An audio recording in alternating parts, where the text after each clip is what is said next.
कुंडलिकवरदा हरिविठ्ठल श्री ज्ञानदेव तुकाराम सद्गुरु समर्थ त्र्यंबकानंद महाराज की जय। माऊली ज्ञानेश्वर महाराज की जय। जगद्गुरु तुकाराम महाराज की जय। श्री गुरुदेव दत्त। श्री तुकाराम महाराजांची गाथा, अभंग क्रमांक 238। मृत्युलोकी आम्हा आवडती परी, नाही एका हरिनामे वीण। विटले हे चित्त प्रपंचापासूनी, वमनते मनी बैसलेसे। सोने रूपे आम्हा मृत्तिके समान, माणिक पाषाण खडे जैसे। एका तुका म्हणे तैशा दिसतील परी, रिसाची ये परी आम्हा पुढे। तुका म्हणे तैशा दिसतील नारी, रिसाची या परी आम्हा पुढे। 4 चरणाचा अभंग आहे। त्यामध्ये एकदा निष्ठा पक्की झाली, एकविध भाव झाला, म्हणजे मग दुसरं काही आवडत नाही, हे या अभंगातून सांगितलं। सांगतात की मृत्युलोकी आम्हा आवडती परी, पुढच्या ह्याच्यातलं नाही असा शब्द इथे येतो। तर हे मृत्युलोक म्हणजे आता आपण जिथं आहोत त्याला मृत्युलोक म्हणायचं। आपल्यावर आहे तो स्वर्गलोक। आपलं जिथं स्थान आहे किंवा आपण जे हे सगळं जग आहे ते आपल्या मृत्युलोक आहे, किंवा त्याला इहलोक म्हटलं जातं। आणि आपल्या खाली जो आहे तो पाताळलोक। मृत्युलोकातले कोण आहे तर आम्ही मनुष्य आहोत। आणि या मनुष्यामध्ये सुद्धा सगळ्यांच्याच आवडी वेगळ्या वेगळ्या असतात। कुणी काय आवडतं, त्याच्या पद्धतीनं तो ते वस्तू जवळ करतो किंवा त्या वस्तूकडं जातो। कारण का तर त्याला ते आवडतं। मग कोणाला पाहायला आवड आहे, कोणाला ऐकायची आवड आहे, कोणाला वासाची आवड आहे, कोणाला डोळ्याने पाहायचं किंवा जिभेने खाण्याची आवड आहे, आणि काहीला स्पर्शाची आवड आहे। कारण हे ज्ञानेंद्रिये त्यांचे जे विषय आहेत ते सगळेच विषय सगळ्याच लोकाला आवडतात असं नाही। काही आवडतो आणि तो अत्यंत प्रिय असतो, बाकीचा तात्पुरता असतो। पण इथं मात्र आता ह्याने कबूल केलं की आमची जी आवड आहे ते आम्हाला दुसरी काही नाही। मग आम्हा आवडती परी नाही। परी याचा अर्थ इथं प्रकार, त्यात काही प्रकार नाहीत। आम्ही जे काय आहे तर आम्हाला एकच आवडतं आहे। जसं तुम्हाला अनेक आवडतं आहे आणि त्या अनेक आवडीमुळं अनेक प्रकार आहेत तुमच्याकडं, आमच्याकडं तसं नाही, एकच प्रकार आहे। एका हरिनामे वीण। कोणती आवड आहे तर फक्त हरिनामाची आवड आहे। म्हणजे त्याच्यामुळं आमचा अखंड काळ त्या हरिनामातच जातो। दुसरा काही विचार त्या ठिकाणी नाही। आम्ही जर काही असेल तर फक्त जेवण आणि झोप एवढंच आमचं काय। जेव्हा जेवण चाललेलं असतं तेव्हा तोंड जेवणासाठी गुंतलेलं आहे आणि झोपेत सगळं बंद आहे। पण त्याच्या व्यतिरिक्त जे काही आमच्या पुढं असेल किंवा आणखीन काही असलं तर तेव्हा आम्ही दुसरं काही नाही, एका हरिनामाच्या शिवाय दुसरं काही नाही। बरं, दुसरा असायचा काही संबंध राहिला नाही आता। त्याच्यामुळं पहिल्या चरणाचा दुसऱ्या चरणाशी कसा संबंध आला बघा। बाकीच्याला अनेकपणा का तर प्रपंच अनेकपणानं नटलेला आहे, आणि त्या अनेकपणामुळं आमच्या आवडीनिवडी अनेक झाल्यात। इथं प्रपंचाचा संबंध सुटला, कारण विटले हे चित्त प्रपंचापासूनी। प्रपंचाच्या ठिकाणी आता चित्त चिटकत नाही किंवा चित्ताला तो आवडत नाही। याचं कारण काय झालं तर प्रपंचाला चित्त कंटाळलं आहे। याचं कारण आहे की कितीही काही केलं तर त्याच्यातून काही मिळालं आहे असं नाहीच। मनुष्याला सुखाचा भास होतो, तोपर्यंत ते निघून जातं. म्हणून हे जे काही प्रपंच, ह्या प्रपंचाला कुठपर्यंत करावं, किती जरी केलं तरी ह्याच्यामध्ये फक्त काय आहे, दुःखच आहे.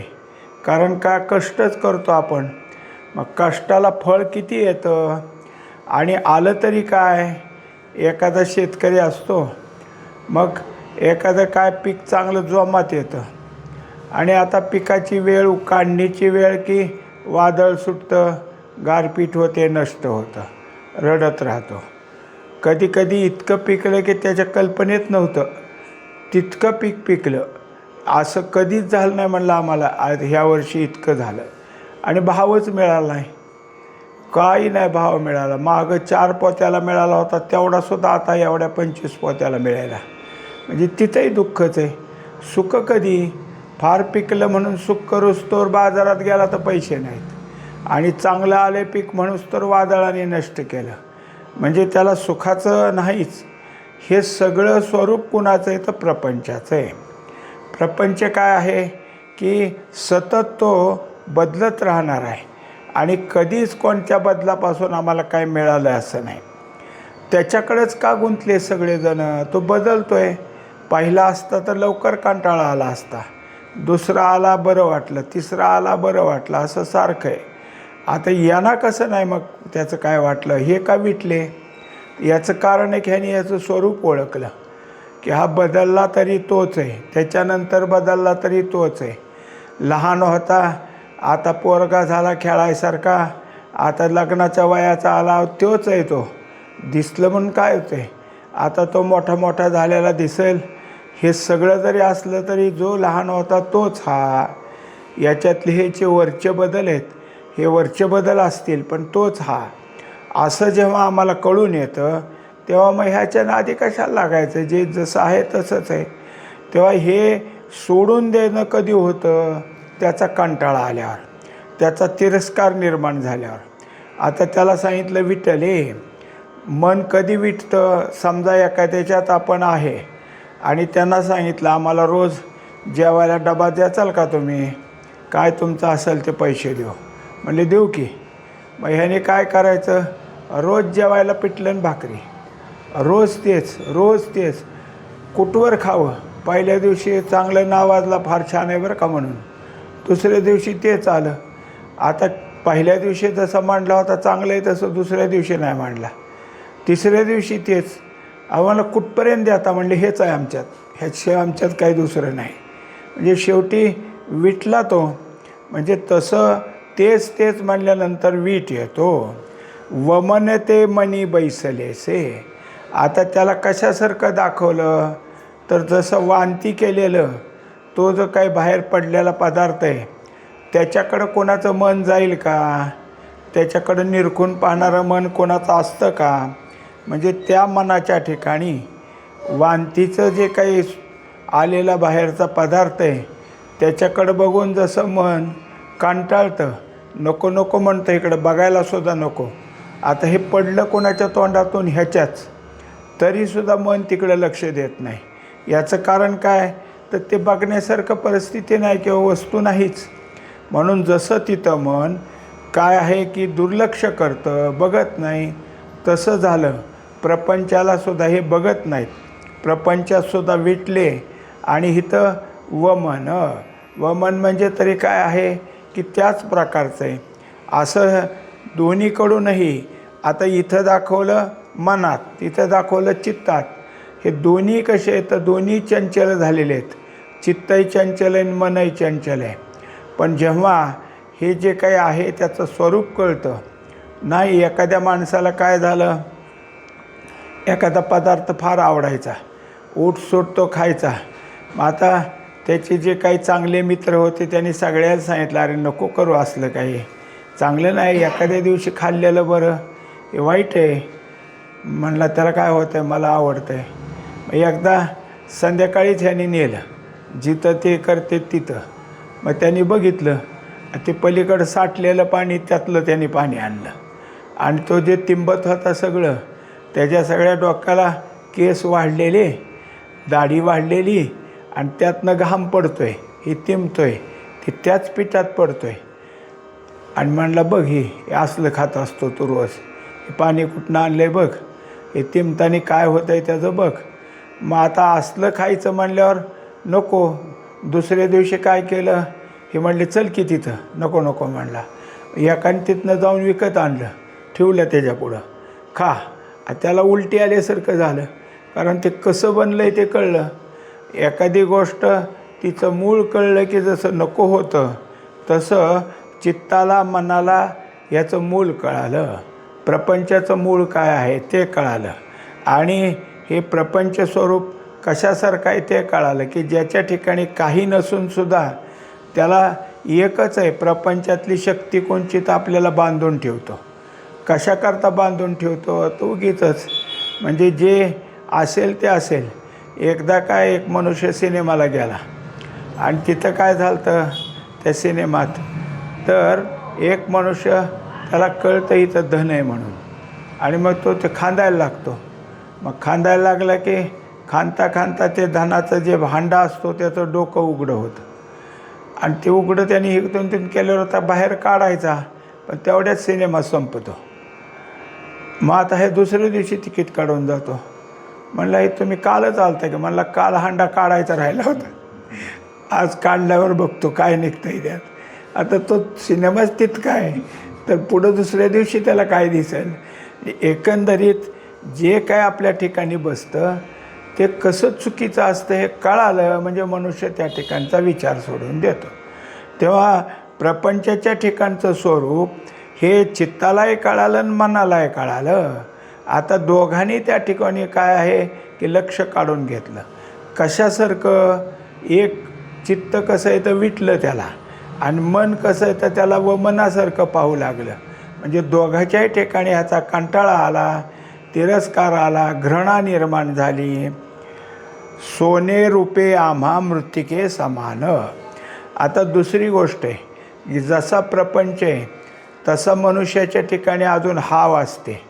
कशाची हाव असते तर त्याला सगळ्यात उच्च धातूचे, उच्च प्रकारचे जे धातू आहेत त्याचा संग्रह करावा वाटतो, त्याचे दागदागिने असावेत वाटतात. त्यातलं काय आहे, सोनं आहे, रूप आहे, माणिक आहे, पुढं सांगणार आहेत. हे सगळं कसं आहे तर घरात असावं, ते असेल त्याचं त्याला सुबत्ता म्हणायचं, त्याचे श्रीमंती म्हणायचं. ज्याच्या घरी सोनं आहे भरपूर, चांदी भरपूर आहे, रूप भरपूर आहे, तो श्रीमंत. आता इथं बारीक विचार करून पाहिला तर सोन्याचं महत्त्व एका माणसाशिवाय कोणाला आहे. असं समजा एखादं सोन्याची वस्तू पडू द्या, जसं एखादा भाकरीचा तुकडा पडला तर कावळा लगेच उडी मारून तिथं येतो आणि ते भाकरीचा तुकडा घेऊन जातो. सोनं पडल्यावर कावळा कुठं आला तिथं, उचललं नाही त्याने. गाय तिथून गेली, तिने काय धक्का लावला नाही. कुत्रं तिथून गेलं, काही नाही त्याला केलं. मांजर गेलं, मांजराने. मग आता हे कुणाला आवडतं? फक्त मनुष्याला आहे. आणि हे मनुष्यानं ठरवलं की सोनं म्हणजे फार किमतीची वस्तू, ती घातली म्हणजे याच्या ठिकाणी काय होतं की सौंदर्य येतं, आणि आपण श्रीमंत हे लोकाला कळतं. म्हणजे आपले आयशो आराम दाखवायचा आहे, श्रीमंती दाखवायची.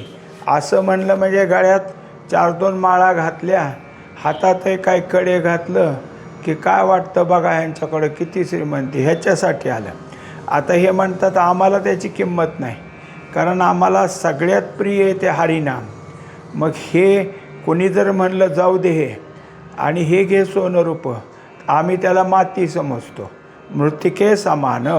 आणि मुळातच असं आहे की हे जे सगळे धातू आहेत हे जमिनीच्या पोटातूनच येतात, मातीतनंच येतात. मातीतनं सोन्याचे कण कण कण बाहेर येतात. ती माती सगळी गाळप करायची, माती त्यातनं सगळी निघून जाते आणि सोन्याचे कण बाहेर येतात. त्या सगळ्या कणापासून पुन्हा काय करायचं की त्याला आकार द्यायचा. मग काय लगड म्हणा, काय अजून त्याचं असेल तसं. मग हे सगळं करण्यात, ते जमिनीतून माती बाहेर काढण्यात, मातीतनं सोनंच फक्त बाजूला काढायचं, माती सगळी धुवून काढायची, आणि मग ते सगळं तयार करून बाजारात यायचं. खूप खर्चिक आहे म्हणून त्याला भाव आहे, उगीचच भाव नाही. ते सहज नाही मिळत, कष्टाने मिळतं म्हणून भाव आहे. आणि बाकीचे धातू तसंच. पुढं सांगितलं माणिक पाषाण खडे जैसे. आता माणिक म्हणजे हिरा, माणिक म्हणजे एक आणखीन असणारा एक त्यातलाच प्रकार, पण हे सुद्धा खडेच आहेत. हिरासुद्धा कोळशाच्या खाणीतून निघतो. कोळशात एखादा चमकदार खडा निघाला की ते असतो सहजच, त्याला नसतो काय आकार काय नाही. आणि मग हे आकार द्यायच्या ठिकाणी निघून त्याला आकार दिला जातो आणि मग मात्र तो किमतीचा हिरा होतो. बिगर किमतीचा हिराच असतो पण त्याला आकर्षण नाही, म्हणून मग आकर्षकपणा येण्याकरता त्याला काय करतात, घडवतात. आता हे पैलू पाडतात त्याला. आता त्याच्यासारखंच आहे की आम्हाला हे माणिक कसं आहे तर पाषाण खडे, आणि सोनं रूप कसं आहे तर मृत्तिकेसारखं. दोघांचं ठिकाण उत्पत्तीचं एकच आहे. मग ज्या उत्पत्तीतून माती निघते तिथं सोनं निघतं, मग मातीला का भाव नाही एवढा देत. जिथं माणिक हिरे निघतात तिथंच खडे निघले, यांना काय भाव नाही देत, कारण आम्ही त्याला महत्त्व दिलं. ह्याचं नाव सोनं, ह्याचं नाव हिरे, ह्याचं नाव माणिक, मग ते किंमतवान झालं. आणि ह्यांना किंमत दिली नाही. म्हणून मग काय आहे की ह्याचं खऱ्या अर्थाने शोध घेतला, उत्पत्तीचं स्थान पाहिलं की लक्षात येतं ही मातीचं आहे, हे खडे आहेत, पाषाण आहे. झालं, तिकडचंही लक्ष बाजूला निघालं. तुका म्हणे तैशा दिसतील नारी. आता ह्या सगळ्या गोष्टीचा संबंध कसा आला आहे बघा. वर प्रपंच सांगितला आणि प्रपंचात मनुष्याला कशाने समजतात, श्रीमंत ऐश्वर्यवान, तर सोनरूप ज्याच्या घरी त्यात. आता प्रपंचच खोटा तर सोनरूपाला तर काय करायचं ठेवून. पण त्याच्यानंतर दाखवलं संगती कशी असते पहा एका एका चरणाची, की जास्तीत जास्त सोनं हिरे कोणाला आवडतं तर पुरुष काय एखादे 1-2 अंगठ्या घालील, एखादा गळ्यातली चेन करेल, बस झालं. आता अलीकडं कुठं ती बाळी करायचं चाललं आहे ते घालतात एवढंच. आणि स्त्रियाच्या अंगात दागिनेच दागिने, गळ्यातले कितीतरी प्रकार, हातातले प्रकार आहेत, दंडातले प्रकार आहेत, नाकातलं आहे, केसामध्ये भांगात घालायचं आहे, कानातलं आहे, अनेक प्रकार आहेत. आणि अनेक प्रकार असल्यामुळं हे सगळं जिच्या अंगावर असतं तिला काय आहे की सौंदर्य येतं, आणि शिवाय त्याला फार मोठी समजतात, श्रीमंताघरची समजतात. म्हणजे मग ह्या सोन्या रुपयाला महत्त्व कोणी दिलं, मनुष्यातच दिलं, फक्त महिलांना. म्हणून मग तैशा दिसतील नारी, ज्या ज्या नारीला हे सोनं रुपयाचे दागिने आहेत आणि ते सगळे दागिने घालून कुठं जरी मिरवत असेल, इकडं तिकडं लग्नात म्हणा, रस्त्याने म्हणा, कुठंही, आम्ही तिच्याकडं पाहिल्यावर आम्हाला मात्र ती अत्यंत सौंदर्यवान, दागदागिनेने मडवलेली असं वाटलंच नाही. मग आमचं लक्ष गेल्याबरोबर आमचं लक्ष तिथनं बाजूला निघालं. कशा करतात आम्हाला दिसले अस्वलासारखी, रिसाची आहे परी, रिस म्हणजे अस्वल, अस्वलासारखी दिसली. आता हे असलं जे काय आहे त्याच्याकडं कोण जातं आहे, अस्वलीला कोण जाऊन भेटेल का. एकदा असंच झालं होतं की एकाने काय केलं की शंकराला प्रसन्न करून घेतलं आणि मला सुंदर बायको दे म्हणला. दिली शंकरानं, मग आणले घरी. आणि आता ती इतकी सुंदर की 4 चौकीपेक्षा वेगळीच दिसायची. बाकी सगळ्याचंच लक्ष जायला लागलं. आता नेमका तिथं एक राजा होता मुस्लिम, त्यांनी पाहिलं, म्हणला कोणाची हे, ह्याच्या घरी असली काय करायची, आणा उचलून यायला. आणलं इकडं. आता लागला तळमळायला. म्हणलं शंकरा काय करावं, मागितलं खरं पण नेले दुसऱ्याने उचलून. म्हणलं देवा अजून एकदा प्रसन्न हो, तुला मी का नाही मनापासून आता प्रार्थना करतो आहे. मग शंकरही प्रसन्न झाले. काय तिला अस्वल कर म्हणले. आता झालं, ती झाली तिकडं अस्वल. आता ही चांगली म्हणून बघायला गेला घरात, ती खोली उघडली की ते आला अंगावर, अरे मला सोडा नेऊन तिथं. आता हिथं नेल्यावर हिथंही अस्वलच की, इथंही ती ह्याला तरी काय काय अस्वल गुदगुल्या वाटायच्यात का त्याचाही त्रास वाटायला लागला. पुन्हा गेला शंकराकडं, पाया पडतो, म्हणला माझं सगळंच चुकलं आहे, अजून एकदा मागतो तेवढं तरी द्या. काय सगळ्यासारखी द्या, 4 चौघी जशा असतात तशीच असू द्यावे, कोणापेक्षा वेगळी नको, जसं सगळ्या समान स्त्रिया आहेत तसं असू द्या. मग आता सगळ्या सारख्या झाल्यावर कोण लक्ष देतं आहे? हे जसं एखादं काय अस्वल म्हणलं की कोणी त्याच्याकडं बघत नाही, तसं आमच्या दृष्टीनं त्या स्त्रिया आहेत. मग आता आम्हाला सगळ्यात आवडतं काय तर हरिनाम. मग हरिनाम सोडल्यानंतर तुमच्या आवडी काय काय आहेत?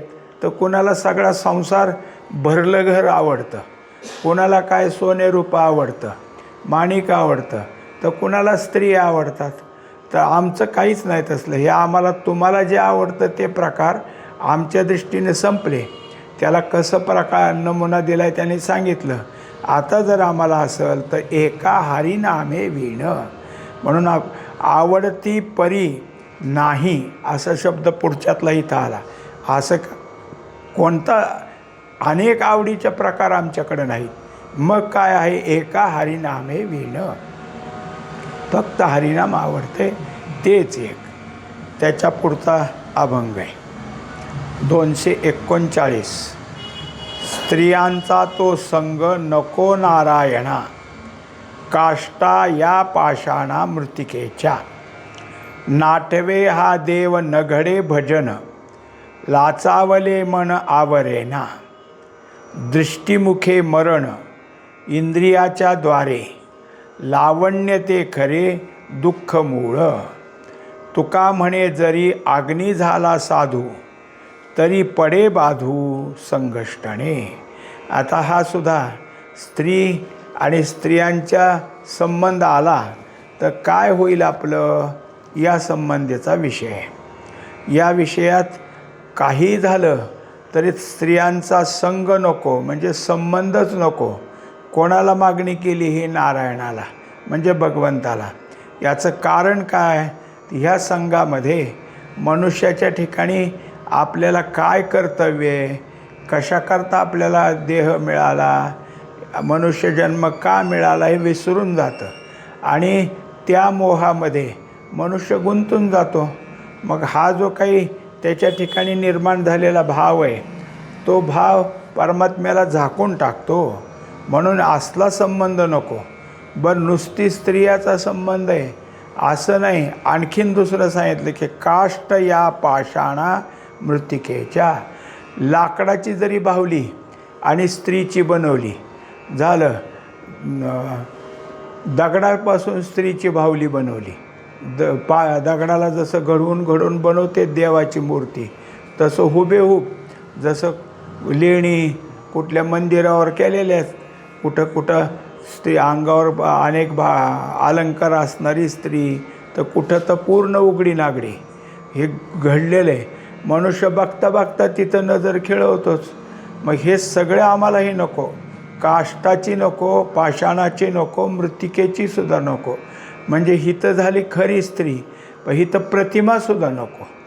असंच झालं होतं की सुभाषबाबूंनी ते काय केलं, आझाद हिंद सेना म्हणून बनवली आणि मग तिला शिक्षण देण्याकरता तिकडं जपान जर्मनीमध्ये गेले आणि तिकडं त्याने शिक्षण द्यायला सुरुवात केली. पण त्यांचं जे ऑफिस होतं, आता जुना काळ आहे तेव्हा लाईट वगैरे काही नसायची. मग रात्री दिवा लावायचा. दिवा म्हणजे समईच, आणि त्याच्यात वात घातली म्हणजे ते रात्रीला काय अभ्यास करायचा असला तर तो उजेड. पण ती समई एकाने काय केली, खाली सगळं स्त्रीचं चित्र होतं आणि तिच्या अंगावरचे कपडे ओले झालेत, ओल्या कपड्यातनं तिचं अंग दिसतंय असं त्या चित्राचा प्रकार होता. आणि तिच्यावर समईचं डोकं, त्यात तेल, खालची दांडी जी असते त्या दांडीला असं नक्षीकाम केलेलं त्या स्त्रीचं चित्र. हे जाऊन बसले की त्याने बघितलं टेबलवर असला दिवा आहे. म्हणजे कोणी आणला हा?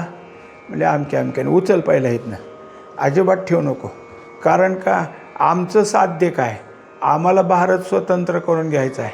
स्वातंत्र्य हे आमचं साध्य आहे आणि हे काय आणून ठेवलं, आमचं लक्ष तिकडं विचलित व्हायला.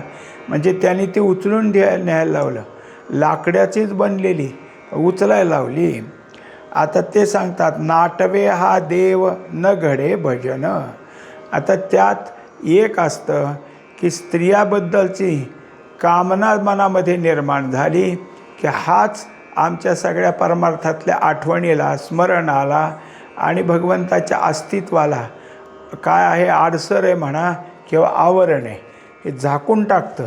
आता ते झाकल्यानंतर त्याचीच आठवण जर राहिली तर मग भगवंताची आठवण येईल कशी? म्हणून नाठवे हा देव, देवाचा आठव होत नाही. न घडे भजन, देवाचाच आठव नाही तर देवाचं भजन तरी कशाला करतो आहे? कारण चित्त कुठं गुंतलं? चित्त स्त्री संघामध्ये गुंतलं. म्हणून हे सगळं राहिलं. लाचावले मन आवरेना.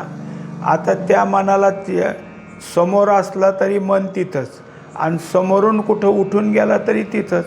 म्हणजे त्या मनाच्या ठिकाणी जे काही त्या रंगाला रूपाला लाचवले ते मन तिथंच परत परत घेऊन जातं.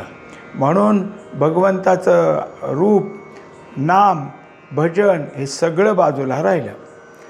दृष्टीमुखे मरण इंद्रियाच्या द्वारे. आता होतं कसं? तर दृष्टीने सौंदर्य दिसतं आणि मग अभिलाष निर्माण होतो.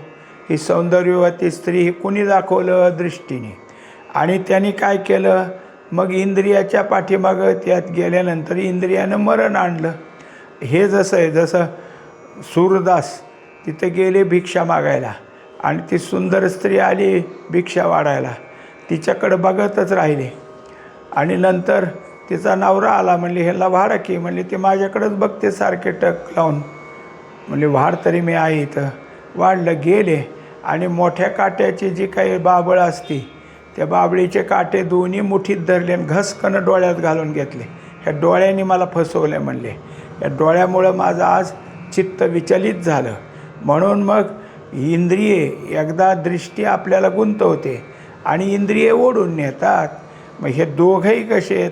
तर दोघंही असेच आहेत की लावण्य ते खरे दुःख मूळ. तेव्हा दृष्टीने इंद्रियानं कुठं लक्ष दिलं? तर लावण्याकडं, म्हणजे सौंदर्याकडं. आणि झालं काय? तर प्राप्त काही झालं नाही, पण दुःख प्राप्त झालं. मग आता ज्या स्त्रीचं लावण्य, सुंदरता आवडली ती काय तुम्हाला फुकट आहे का? ती पैसे मागत राहील. मग तुमचं घर सगळं धुवून खाईल. आता घर तर गेलं, परत घरात होती तेवढी जमीन जुमला विकावं लागला. असं करत काही राहिलं नाही, नाही का दुःख आलं. मग दुःख मूळ. तुका म्हणे जरी अग्नी झाला साधू. आता त्यांनी दाखवलं वास्तविक अग्नीजवळ कोण जातं? कोणी जात नाही. कारण अग्नीजवळ जे जातं अग्नी त्याला जाळून टाकतो. इथं सांगतात साधू आहे पण अग्नीसारखा आहे. पण असं जरी असलं तरी पडे बाधू संगष्टणे. तरीसुद्धा त्या अग्निरूप असलेल्या साधूंनी स्त्रीची जर संगती केली, स्त्रीच्या संगतीत तो जर राहिला तर त्याला बाधा येते. कधी त्याचं मन पुन्हा बदलल आणि कधी तो आपला अग्निपणा सोडून देईल आणि तिला शरण जाईल, काही सांगता येत नाही. म्हणून त्या स्त्रीचं संगष्टन, संगती ही तर नकोच नको, पण त्यांचा संबंधही नको. अशा ठिकाणी या संबंधाने भगवंताचं रूप आठवत नाही. नाठवे हा देव आणि न घडे भजन. हे होत नाही म्हणून मला ह्यातलं काहीही नको.